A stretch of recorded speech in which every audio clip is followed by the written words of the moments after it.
Alright, let's talk hurricane preps. Generator, blackout, whatever I name this video, I don't know. This generator has been started in like 2 years. One of the things I do is I let the gas in the bowl run out. So, it's heavy. Let me turn on the gas and we'll have the breaker off. It's on there in case I turn the breaker off. And the gas, hold on. Forgot how to turn the gas on. So I turn the gas on and off. Now we'll go ahead and start it. How many pulls do you think it'll take? We'll do like one primary pull. And I guess we turn it on.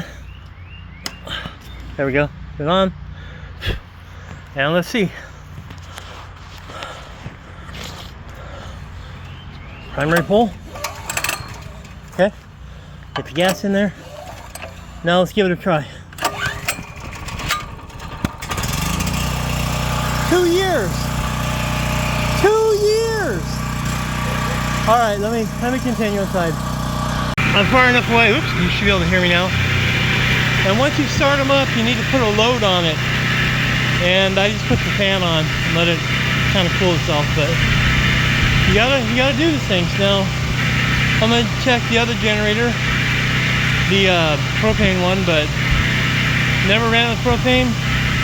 Never ran a gas either, so it'll work. About 2.5 years old, but if you don't test it, it doesn't work. So let me let this run for a while, and let me check out the other one here. Let me probably charge the battery on that one. But I could pull start it, but I don't want to. So we'll see. That one's heavy too. That's hard to get out. So I'll be back after all this testing is done, and we'll talk. So I keep all the power stuff for the generator in one little tote, which is really heavier than I thought. But let me pull it out and go through it and show you what we got. Okay, hold on. All right, so let's go over here. First off, pretty much probably the most important thing here, or maybe second, I don't know, is extra spark plug for the generators. I got 2 generators I can run. I've got the propane and gas one. I got the one you saw a minute ago, the red one. That's the one I normally use if things go out, but I've never had a whole house power outage that mattered. I've had it go for a little bit of time, but these are 0-degree freezers that I'm using, so it doesn't lose, it takes a while to heat up. Unless it goes above like 10 degrees, then I'll power it up, and you don't have to run the generator all the time. You can start it for like an hour or less, maybe 20, I think it's 20 minutes. I'll have to look and check, but you find out what the charge cycle is on the freezer, and it'll run once you get temperature. And they don't run constantly, they run every now and then. Like these aren't running, but the upright one I can hear the compressor running. So you'll have to time that or get a power monitor of some kind. I have little plugs that have power monitor on it, but that's not important for right now. The point is you don't have to run it all the time. Figure it out. So now we got power distribution. Okay, so I got the big one up here. This one up here. Yeah, hold on a second. Yeah, never mind. I'm not gonna do that. I was gonna use a little pointer, but this one is like 7,500 watts. So it's a 30 amp cable. It's 10 gauge. It's 50 feet. This will get it from the generator into the house, or in this case, into the basement.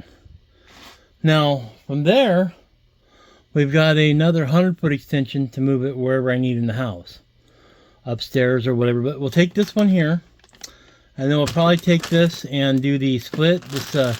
This turns a 220 into 125, or yeah, 250 into 110 each leg, 520, and then this one will split into 3 other power cables. And for that, we'll either use this if we need to, probably not, but most likely these little ones to run the freezers. This whole thing is around 20 amp circuit, so I know most of my basement is 20 amps, so, and we won't run everything, and then we can alternate things as needed. Now this generator will run everything at once, but power distribution stuff gets heavy. I'm making this easy for the wife. Here's the tote that you saw before. Here's all the stuff you need. Figure it out. You can only do certain things. Like you may just want to put this one in and plug this in and get your 2 legs out of it. Or maybe you'll just plug this into the GFCI on it. I don't know, whatever.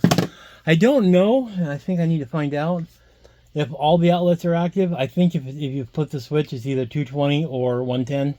We'll see. Also got car charging ports on the big one, but we'll see. Not important for now. I got 5 tarps over there. I got 5 tarps, because you never know what's going to happen, or you need tarp, windows, whatever. I've got a surge suppressor because it is not an inverter generator. I'm pretty sure it's not an inverter. It might be. I don't know. I'll check. I don't think it is. So sensitive computer things, it's not the best. So I got a surge suppressor for it. It's industrial. I know where this stuff is all in one area for my hurricane kits. Or blackout, but most likely in my case, hurricane. I suspect that a tree will knock down a power line somewhere before it gets to me. Maybe on my own property. I don't know. But not everything is essential. You have to do your own power audits, but not everything is essential that you have to run all the time. So this will let me run power to where I need in the house. I plan to get a generator interlock kit, which I don't have, but I plan on it. And get that wired up. I have it inspected and everything. But that's where we are right now. This is a general kit. It's about, you know, having maintenance stuff. Like there's fuel on the other side. There's propane outside. There's gas outside. There's oil. I didn't mean fuel, but there's oil inside. Cases of oil, actually. And then there's spark plugs here. There's 4 plugs here. That's enough for any immediate emergency. If not, I got a spark plug cleaner. We can finagle it to get it going if need be, but that's enough for now. There's no reason to get crazy.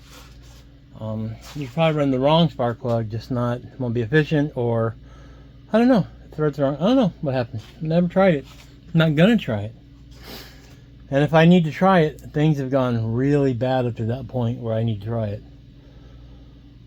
So it's about power, and it's about routing the power, getting it where you need. You don't want your generator inside. That's not safe, and bad things will happen. So this is basically my power kit for the generator, or when I do the blackout videos, I'll refer to what's called the generator box. This is it. This is what's in it. It's about routing the power, getting it where you need to have it, and that's pretty much it on that. And a few maintenance things, like I know where the oil's at. Okay. Oh, where did I put those spark plugs? Which one was it? See, they don't have it written on here because that's a failure on my part, but it'll say like the Durostar 2200 or whatever, and this will be like the propane generator one, you know, I don't know which one they are. And there's also a third generator I have, but it's like a tailgate generator, one of the little tiny ones. But all my generators are 4-stroke. I don't have any 2-stroke generators. I prefer not to have 2-stroke. That's why I didn't buy the Harbor Freight small one that we had, because I don't want to deal with having to mix gas and everything, because then it can only be used for that. I tend to generalize all my tools. If I'm doing battery packs, everything's DeWalt, because that's easy. Now I may have other packs from before, but right now it's DeWalt 20 volt. Like when you saw the one where I did the video of the little inverter thing. I may just use that for power outage. It depends on how long it is. Now, I have never experienced it, but people do experience storms that knock you out for weeks. Well, I would lose all this food, so I have to run the generator like 20 minutes an hour. That's what we gotta do. And then in the morning I'll just skip it, and then just, you know, the next day in the morning I'll run it and, you know, top everything back off, because these are 0-degree freezers, and they're down about -20 right now. So it's got to come up almost 40 degrees before things start thawing. And that's why I chose chest freezers, because you can still get into them and not lose all your cold. Now the upright freezer, your cold comes out when you open the door. This is a chest, you're reaching in, so. And then all the frozen food in here will maintain itself for a long time, because it's frozen, it's like having ice. So there's that.